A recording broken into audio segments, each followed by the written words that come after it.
My concerns about what was happening in the Arctic regarding the increased release of methane have been proven out, as earlier spring rains this past year there have been thawing the permafrost at an accelerated rate, hence releasing more methane than ever. In fact, permafrost across the Canadian Arctic is now thawing out 70 years faster than had been earlier estimated, according to Dr. Vladimir Romanovsky, who I'd also interviewed for my book. Another historic event occurred in 2019, this one in the form of the country of Iceland holding a funeral for the first glacier the country lost to the climate crisis.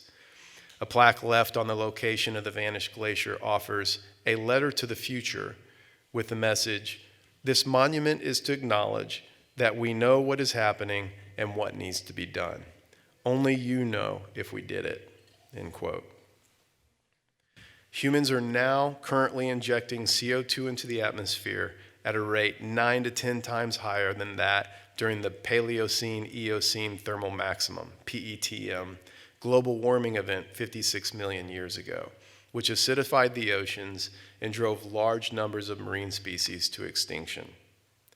Quote, "The fact that we could reach warming equivalent to the PETM very quickly, within the next few hundred years, is terrifying," Larissa DeSantis, a paleontologist with Vanderbilt University, said of the study, while geophysicist Gabriel Brown with the University of Utah observed, "We don't have much in the way of geologic examples to draw from in understanding how the world responds to that kind of perturbation."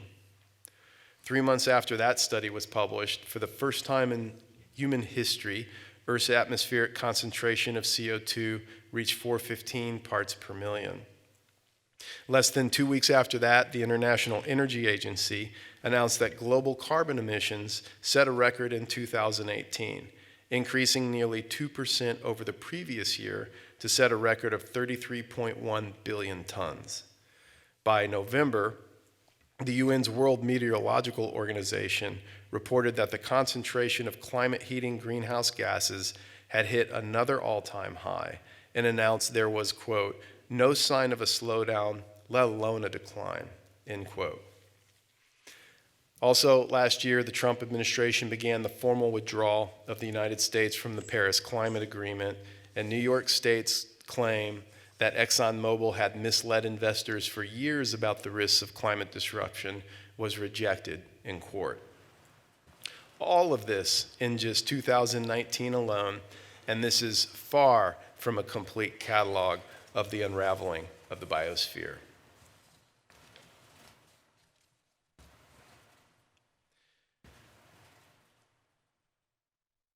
So I was forced, that kind of information is what this book kept bringing up over and over and over from all these different places on the planet. And by the time I got to the conclusion, I literally had no idea how to end the book. It was impossible to try to, end on a positive note. And it felt a lot more honest. And I personally had to go inside and find new meaning and new reason to get out of bed in the morning. I was struggling with depression and much the same way that so many climate scientists are. That there have been several very good articles come out about that. And this is why increasing numbers of colleges like University of Washington and Seattle up nearby where I live are starting to teach climate grief classes and have increasing curricula addressing that.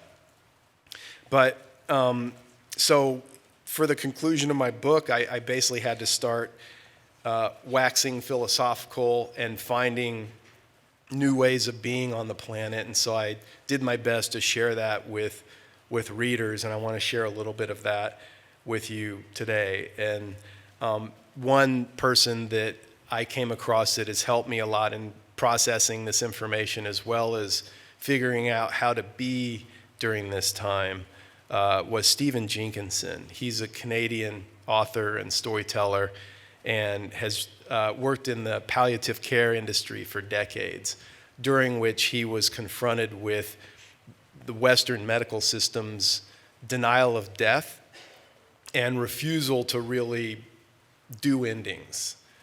which of course, is an integral part of life. So he was giving a talk at Simon Fraser University in Canada a little ways back. And he was talking about the climate crisis, and I just want to share a little bit of what he said.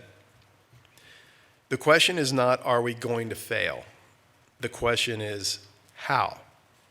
The question is, what shall be the manner of our inability to care for what was entrusted to us?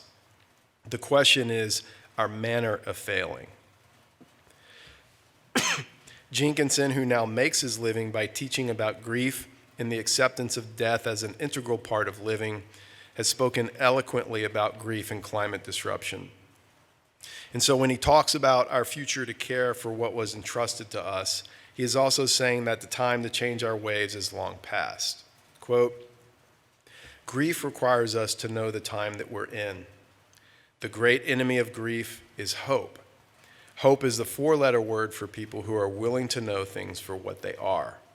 Our time requires us to be hope-free, to burn through the false choice of being hopeful and hopeless. They are two sides of the same con job. Grief is required to proceed." So we're at a point now on the planet when we really understand the gravity of the climate crisis and other converging crises, our domestic political crisis, for example, the deforestation crisis, the pollution of our own food supplies crisis, the use of pesticides, all of these things coming together. We really are literally in an existential crisis. And so the feasibility of humans not making it through this is getting talked about in an increasing way in different circles. It's becoming possible, and a lot of people believe likely. And so it really puts us right up against these questions that Stephen Jenkinson has talked about and writes about, and other people that I include in the conclusion of my book. And it really gets us down to a point of where do we find meaning in this, and kind of where do we go from here, knowing how overwhelming all of this information is, and how do we deal with it personally. And that's why I chose the subtitle of my book of Bearing Witness and Finding Meaning. How do we find meaning? I've had to really dig deep in order to try to find meaning in this.